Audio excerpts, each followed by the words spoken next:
And a man, as we look at the starters now, a man who really has earned us talking about him in the booth, Julio Jones. He's a 1,000-yard receiver each and every year. So sleek, so wonderful. I call him Secretariat. On second down, here's Ryan. Throwing over the middle, but it's incomplete. Levine Toilolo, the tight end, is intended target. And you get a look at the defense. It was the top scoring defense in the entire NFL. They look pretty good against Pittsburgh. They'll be playing in another Super Bowl.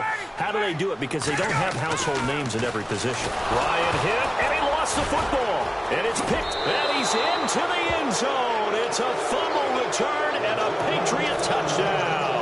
And give some kudos to the defensive coordinator, I think, here. They bring the blitz, they dial it up, and it turns into 6 points for them. It's so nice to hear you actually give kudos to the defense. It is so nice. You're such an offensive guy like that. I love it. He dialed things up, and boy, a big play resulted for his guys. Well, you like the credit to the defense there, right, my friend? Yeah, do I ever? And he gets it to make it 7-0 Patriots.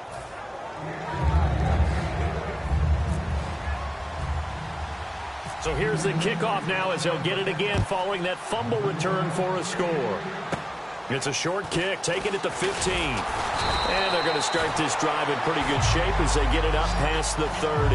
And the gears will shift here as Atlanta will take over on offense. And speaking of gear shifting, a new change in Atlanta. They're going into a new stadium next year, but what a way to say goodbye to the Georgia Dome, huh? They closed out in the style that they wanted to, and the way that they played throughout the 2016 season. And I go back to when they opened it up in preseason, the first game ever in the Georgia Dome. They threw a bomb on their first series for a touchdown, and it felt the exact same way against Green Bay in the NFC Championship game. It opened in 92, and you're right. It finishes in dramatic fashion. 2 plays in a row, the defense won, stacking up the running game. They've got to feel good about themselves, but something has to be in the back of their minds. Are we being set up for something big? They've got to be careful. It's caught. Jones. A good pickup there at 22. And that's the connection, Ryan to Jones, that this defense obviously has to key in on. Certainly feels like they got the party started with that one, doesn't it? And when those two get in sync, it just scares the heck out of defenses because he can hit Julio Jones in a short zone. And Freeman lost the football. And the return comes to a halt right at the 44-yard line. They may have the edge on the scoreboard, but that hasn't made them passive, has it? I mean, they've dialed up a pretty good run blitz there. And Brandon, you know that all blitzes aren't just designed to get to the quarterback in the passer. Sometimes you're just trying to take away every gap, every hole that might be created in the running game, and they did it to perfection and caused a fumble there. Took away the gaps, took away the holes, took away the football.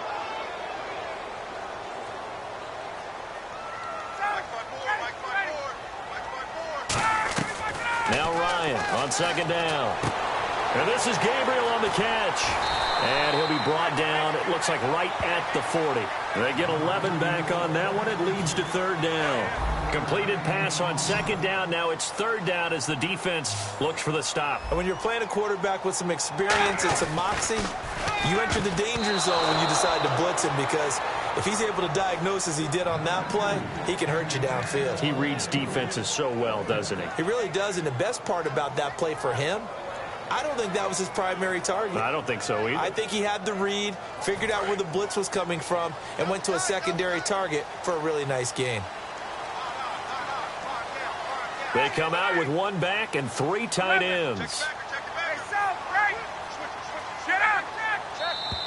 Oh, looked like they got someone to jump there. And if that's the case, this will be a first down. So here we go, 1st and 10 now.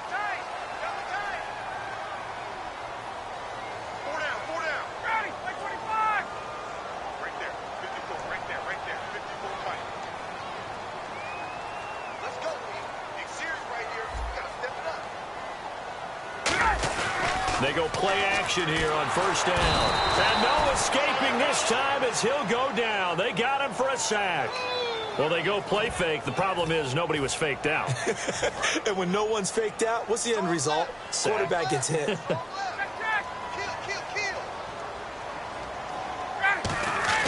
On second down, Ryan.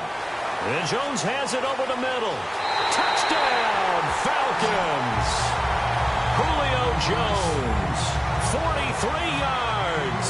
And the Falcons are an extra point away from tying the football game. And a nice job by him to catch the slant and then navigate and break free. And receivers love slant routes because it gets the ball in their hands so quickly and oftentimes on the move. And when they're on the move like that, then they get to use their best asset, which is usually their speed. And their speed sometimes, like this instance, can take them into the end zone. Now after the touchdown, it's Bosher to kick it away. That'll be taken in the end zone. And he'll wind up about 4 yards shy of where he would have been if he had taken a knee, as they'll start at the 21-yard line.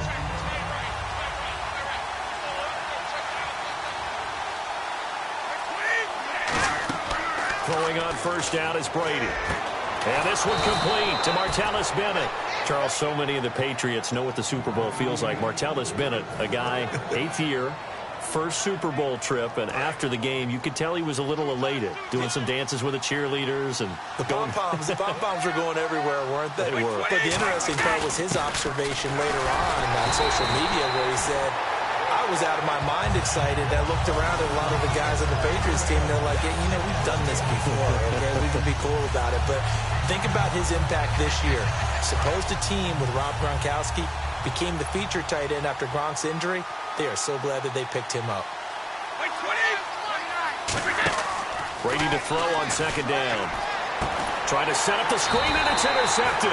Matt Ryan was incredible against Green Bay, wasn't he? Talk about locked in, throwing the football. It just absolutely incredible. 4 touchdown passes and ran one in. And that put him in some pretty good company there. Some other guys who've done the NFL playoffs. Aaron Rodgers, Peyton Manning, and then there's another one who's done it. Who's that? Tobin Rote, 1957 Detroit Lions. Yeah, so those guys, the only 4 with 4 touchdown passes and a touchdown run in the playoffs. This is Freeman on 1st and 10. They'll get it to the 23-yard line. Give him 9 on the carry that time, and they're set up with a 2nd and 1. First play of the drive. Let's give credit all around. Excellent blocking, but the guy carrying the ball, he was the finisher. A really nice run. Freeman again. Muscles him off, and they'll bring him down at the 18-yard line. They get 5 out of that one, and it moves the chains. 2nd and 1, and people want to run the football. This is where every back in the league is supposed to do exactly what we just saw there. Pick up the first down. So the run gets them the first, and now they operate with a fresh set of downs. They come out here in the eye. Now Ryan going to give it to Freeman. Looking for a cutback lane, but nothing there as he's met at the line of scrimmage. And the tackle there by Chris Long. And on 2nd and 10 now. Crashing in from the end there, not to disrupt the pass game, but to disrupt the run game. Yeah, I love the distinction, too, because the good defensive ends, they can do it all. Set the edge in the run game, make sure that no one can move it that way, and, of course, rush the passer. On that play, use his speed to get there in the run game. And the offense looking to pick up the first down after the 2nd down incompletion.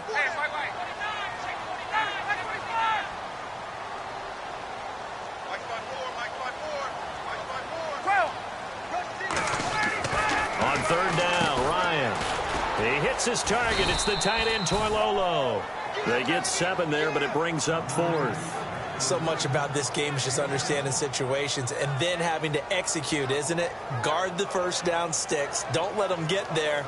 And they rallied and made the tackle. And no signs of the field goal unit. They're going for it on 4th down. They're going on 4th down. It's Ryan. And it is incomplete. And the Patriots getting ready to go again on offense. And, Charles, you and I get a stat pack before every game. At the top of this one for the Patriots, the first note was that they're on their way to their 9th Super Bowl appearance. That is something. Most of any team. And 8 of those since 2001. Would that be accurate? That because is accurate. The first one was Super Bowl 20. That didn't go very well against the Bears. But since that time, they've become the predominant team, going to Super Bowls and winning them. What a franchise.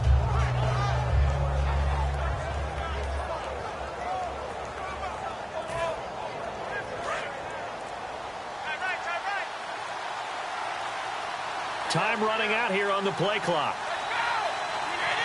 Not enough sense of urgency there. Play clock hits 0, 5-yard penalty. Yeah, I like your point there. Not enough sense of urgency. People walking up to the line of scrimmage, you've got to get up there and get set and be ready to go.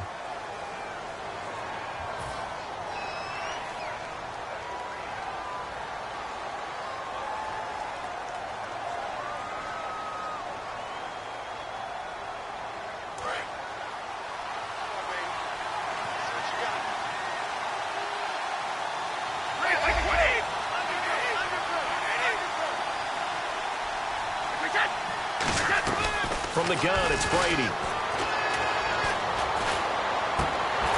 His throw incomplete. The former Bill, Chris Hogan, the intended receiver. And now it's second down.